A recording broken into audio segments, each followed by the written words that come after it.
shot 23 times and survived. That's the legend of Emmett Dalton, the outlaw who walked away from the deadliest gunfight in Wild West history.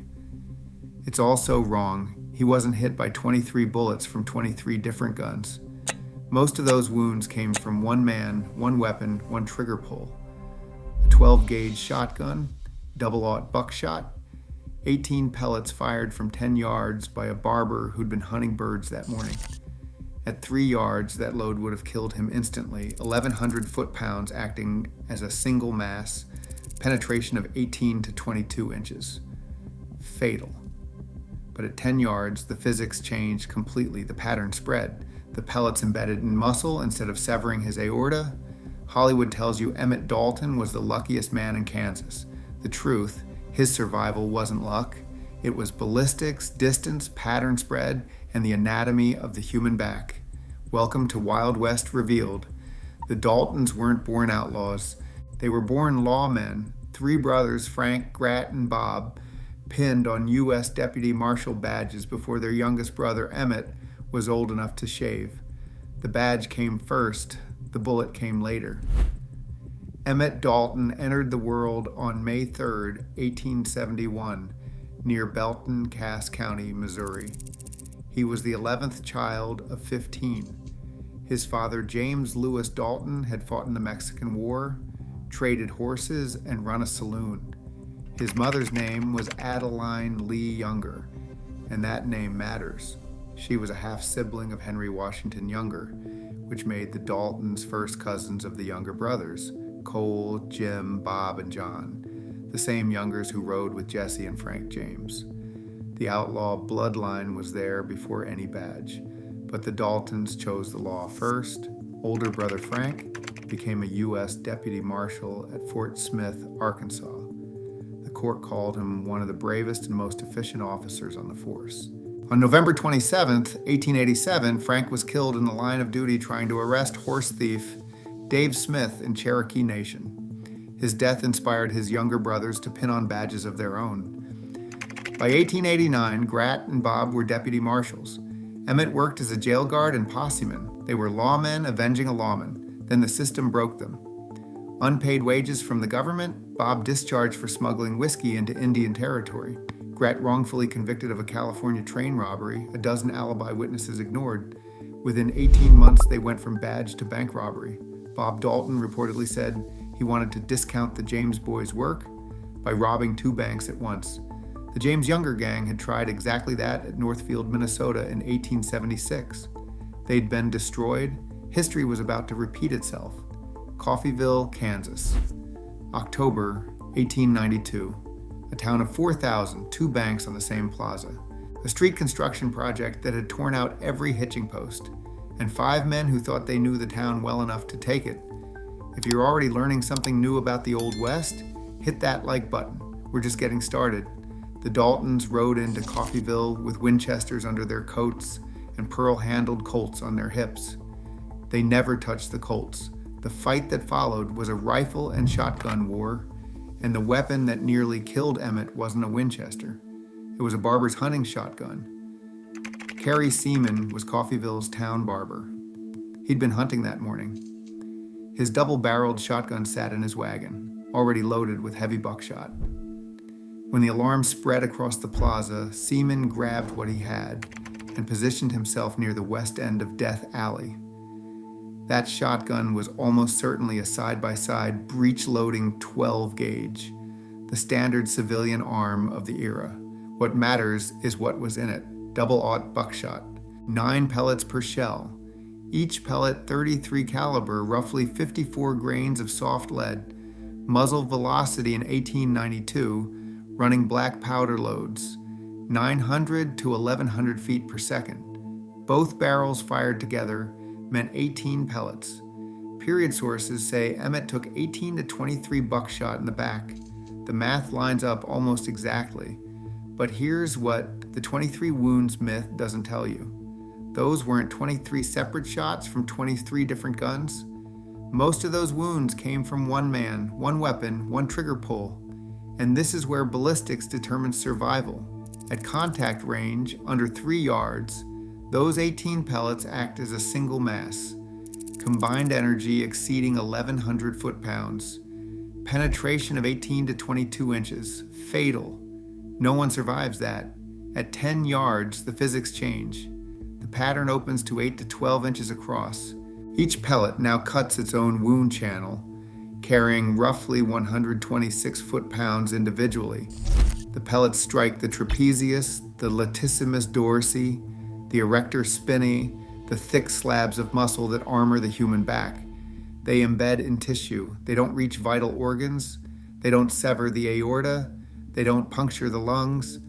Hollywood would have you believe Old West gunfights happened at 6-shooter distance, 2 men, 20 feet apart, draw and fire. Coffeyville was nothing like that. The alley was 300 feet long. Engagement distances ran 50 to 75 yards. At those distances, a revolver is nearly useless, which is exactly why the Daltons went for their Winchesters and never touched their pearl-handled Colts. Seamen fired from roughly 10 yards, close enough to hit, far enough that the pattern spread saved Emmett's life. When Seaman stepped clear and aimed, Emmett was bent from horseback, reaching down toward his dying brother Bob. Bob had already whispered 3 words, "It's no use." Seaman fired both barrels. Emmett dropped from the saddle onto the blood-soaked dirt at Bob's feet. To understand why Emmett was bent over Bob's body in that alley, and why he didn't simply ride away when he had the chance, you have to understand what happened in the 12 minutes before Seaman pulled the trigger. October 5th, 1892, around 9:30 in the morning. 5 riders approached Coffeyville from the west. Bob Dalton, 22, Grat Dalton, 31, Emmett Dalton, 21, Bill Power, Texas cowboy, Dick Broadwell from Hutchinson. Bob's plan: rob 2 banks simultaneously, the Condon Bank and the First National, and outdo the James Younger gang. The plan collapsed before they reached the vault. Failure 1, street construction had removed every hitching post near the banks. The gang tied their horses in an alley behind Slosson's drugstore, 300 feet from the bank doors. That alley would become Death Alley. Failure 2, the disguises. Bob and Grat wore false beards and wigs, but they'd grown up near Coffeyville. A man named Alec McKenna, sweeping outside his business, recognized one Dalton by his stride and the shape of the back of his head. McKenna saw a Winchester pointed at a cashier through the Condon Bank window and shouted the alarm. Failure 3, the lie.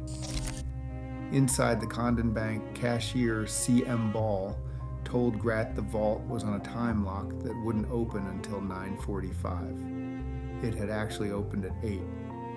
Ball stalled Grat for critical minutes while citizens armed themselves.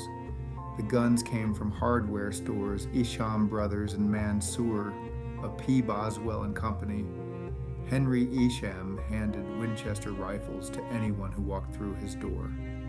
Not a single armed man had been on the square when the robbery started. Within minutes, a dozen rifles were trained on the banks. Bob and Emmett exited the First National with $21,000 in a grain sack. Then the killing started. Lucius Baldwin, 23, a store clerk, approached with a pistol.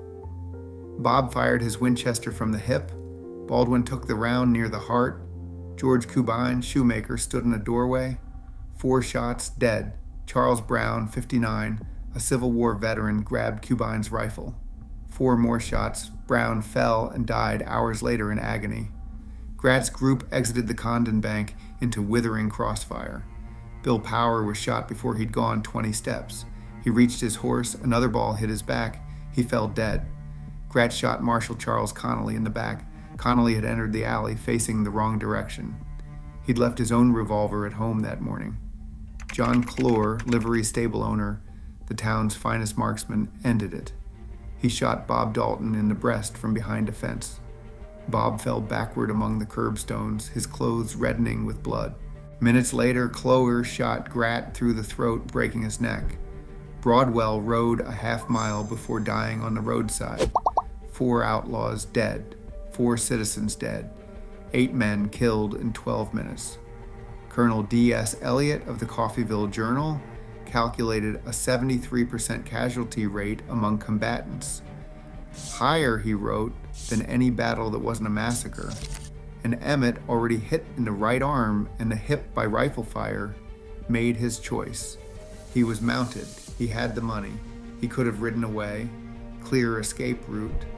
Instead, he wheeled his horse and rode back into the fire. He bent down to lift Bob's body onto the saddle. Bob whispered, "It's no use." Seaman fired both barrels. Emmett dropped from his horse. He raised one arm in what witnesses called a pathetic appeal for mercy. The crowd wanted to lynch him. A doctor told them he was already dead. He wasn't. Emmett Dalton lived for 45 more years. If you've made it this far, you clearly care about real history. Drop a like so I know to keep digging into stories like this. The Daltons came to Coffeyville heavily armored, and their finest weapons never mattered. 10 Colt single-action Army revolvers, 2 per man, caliber .45 Colt, barrel length 5.5 inches. These weren't ordinary guns. They were factory engraved, consecutively numbered, fitted with pearl grips. Shipped from Colt to Simmons Hardware in St. Louis on August 18, 1892, just 6 weeks before the raid. Appraised at $26 per pair. When townspeople examined the dead outlaws' bodies, they found something no one expected. Not a single revolver had been fired. The engagement distances made them useless. Bob shot Cashier Ayres from 75 yards. Winchester range, not revolver range. The Daltons understood the geometry of the fight. They went for rifles and never touched the Colts. Emmett's specific revolvers were serial numbers 147-305 and 147-306. He'd also carried an earlier .44-40 Colt, serial number 83073, until the day before Coffeyville. That gun later ended up at the L.A. County Museum of Natural History. The Winchesters did the killing. Grant carried a Winchester Model 1886, a Browning design chambered in heavier calibers, likely .44-40. The .44-40 cartridge threw a 200-grain bullet at 1,245 feet per second from a rifle barrel, nearly 700 foot-pounds of energy. Grant used his to kill Marshall Connolly. The citizens' weapons came off commercial shelves. Isham Brothers and Mansour and Boswell and Company stocked Winchesters, shotguns, and ammunition as normal inventory. Hardware stores were the gun shops of the era. And Carrie Seaman's double barrel, a hunting weapon. He'd been after birds that morning. When the shooting started, he grabbed what he had. The revolvers were expensive props. The shotgun was improvised, the rifles did the work. Today, the Dalton Defenders Museum in Coffeyville holds original firearms from both sides of the fight. Emmett's cartridge belt, with a cartridge visibly damaged by a Defender's slug, is on display. So is the grain sack they used for the loot. Emmett surrendered his 2 pearl-handled Colts to Colonel D.S. Eliot after the battle. Emmett dropped from his horse with roughly 20 pieces of lead in his body. The crowd wanted to hang him. Dr. Wells told them he was as good as dead. Someone asked, "Are you sure, Doc?" Wells replied, "Hell yes." "Did you ever know one of my patients to live?" Someone laughed. The tension broke. Emmett survived. March 1893, he pled guilty to second-degree murder, sentenced to life at Kansas State Penitentiary in Lansing. 15 years later, he was paroled, specifically for surgery on his right arm. The bone was dying. Necrosis of the periosteum. He faced amputation. In 1923, 31 years after Coffeyville, surgeons at Battle Creek Sanatorium removed roughly 20 retained projectiles still embedded in his body. 2 large caliber rifle bullets. The rest were buckshot and pistol fragments. After prison, Emmett moved to Los Angeles. Real estate agent, building contractor, screenwriter, Hollywood consultant. He played himself in the 1918 film Beyond the Law. Universal's When the Daltons' Road came in 1940 with Randolph Scott. The Lucky Luke comics turned fictional Dalton brothers into comedic global icons. The myth that persists, shot 23 times and survived. True, but misleading. He wasn't hit by 23 bullets from 23 different guns. He was hit by 2 or 3 rifle bullets and 18 buckshot pellets from one barber's hunting shotgun fired at 10 yards.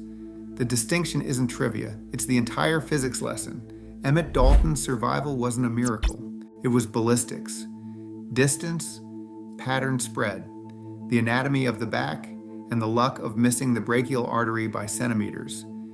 He died July 13, 1937. Hollywood, California, a stroke, age 66, cremated. His ashes were buried in the Oklahoma family plot with no marker. In Coffeyville today, Death Alley is a historical site. Blue hoofprints and brown footprints trace the gang's path. Outlined positions mark where each man fell. Bullet holes remain visible in the brick walls. If you made it this far, you care about the real Old West, not the Hollywood version. Drop a like and subscribe for more deep dives into the history they don't teach in schools. Share this with someone who thinks they know the Dalton story. The truth is always more interesting than the legend.